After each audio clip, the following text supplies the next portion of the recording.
Assalamualaikum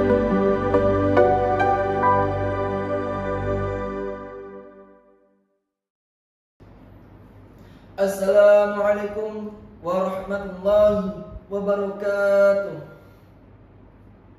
Bismillahirrahmanirrahim. Alhamdulillahilladzi hadana lihada wa ma kunna linahtadiya laula an hadana Allah. Laqad ja'at rusul rabbina bil haqq wa nudu an tilkumul jannatu uristumuha bima kuntum ta'malun. Asyhadu an la ilaha illallah wa asyhadu anna Muhammadan 'abduhu wa rasuluh sallallahu alaihi wasallam wa ala alihi wa ashabihi amma ba'd. Pertama-tama marilah kita bersyukur kepada Allah yang mana sampai saat ini, sampai detik ini Allah masih memberikan banyak sekali kenikmatan kepada dalam diri kita. Mulai dari nikmat yang terkecil sampai nikmat yang terbesar. Bahkan jika kita mau menghitung nikmat Allah, niscaya tidak akan pernah bisa.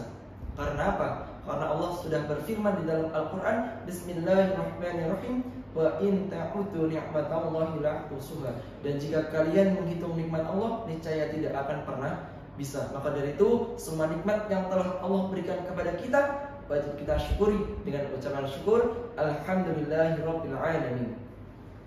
Yang kedua kalinya, sholawat serta salam tetap terlimpahkan kepada junjungan Nabi besar kita, yaitu Nabi Muhammad SAW. Karena beliaulah kita bisa merasakan manisnya kehidupan di dalam agama Islam. Maka dari itu, kita sebagai generasi muda zaman sekarang hendaknya memperjuangkan apa yang sudah diperjuangkan oleh Nabi Muhammad terhadap agama Islam ini. Baik, di sini saya akan membawakan sebuah tema yang berjudul ilmu dan tata pergaulan masa muda di zaman sekarang. Berdasarkan sabda Nabi Sallallahu Alaihi Wasallam dalam al-hadis, la ya'ti 'alaikum zamanun illa ba'dahu syarrun, yang artinya tidak akan datang suatu zaman kecuali zaman yang akan datang itu lebih jelek daripada zaman sebelumnya. Artinya apa? Tahun 2024 ini itu masih lebih baik jika dibandingkan pada tahun-tahun kedepannya. Rusak dalam perihal apa? Yaitu dalam segi moral manusia. Seperti yang kita ketahui, banyak sekali di televisi, di media sosial lainnya memberitakan bahwasanya anak muda zaman sekarang banyak sekali yang melakukan sebuah larangan yang sudah jelas dilarang oleh Allah dan juga Rasulnya. Salah satu contohnya, banyak sekali anak muda zaman sekarang yang terjerumus pada pergaulan bebas antara laki-laki dan juga perempuan. Bahkan tidak sedikit yang sampai melakukan yang namanya sebuah perzinaan. Na'udzubillahi min dzalik. Padahal Allah sudah melarang di dalam Al-Quran, Bismillahirrahmanirrahim, wa la taqrabuz zina innahu kana fahisha.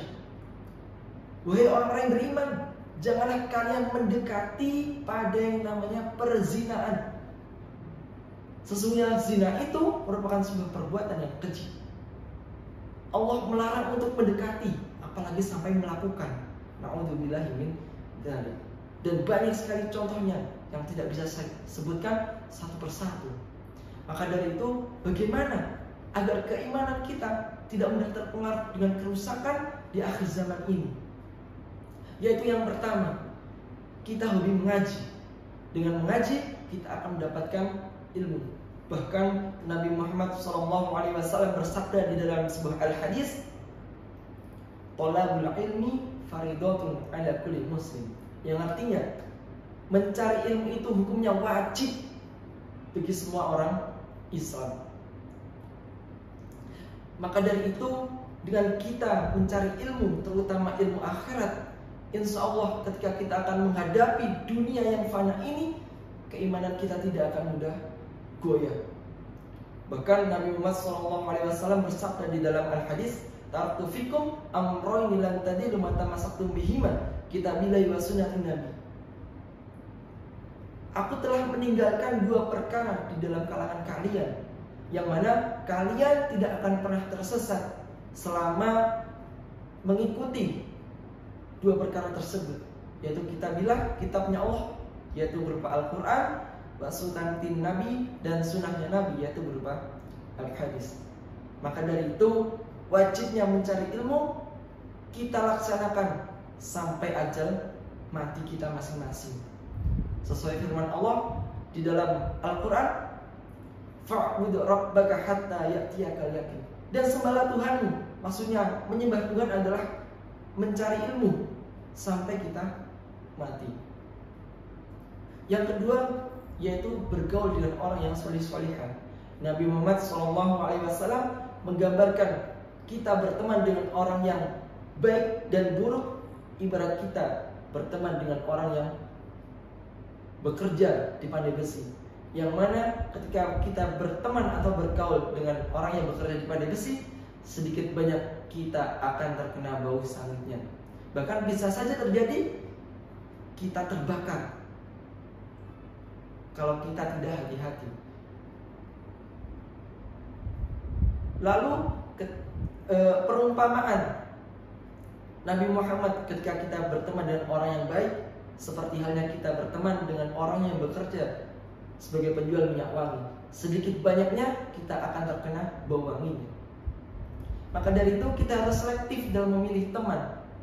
Bukan berarti kita memilih teman, akan tetapi demi kebaikan keimanan kita, agar keimanan kita tidak mudah terpengaruh dengan keadaan di luar sana, maka lebih baiknya kita bergaul dengan orang yang salih dan juga solihah. Karena apa? Ketika kita akan melakukan sebuah perbuatan dosa, tentunya teman kita akan langsung mengingatkan bahwasanya hal tersebut tidak diperbolehkan oleh Allah dan juga Rasulnya.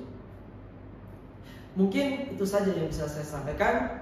Banyak kekurangannya, saya mohon maaf yang sebesar-besarnya, karena kesempurnaan hanyalah milik Allah Subhanahu wa Ta'ala. Saya Abdillah Halim Perdana dari Sekolah Kedinasan Politeknik Perkeretaapian Indonesia Madiun. Mohon maaf, sekian.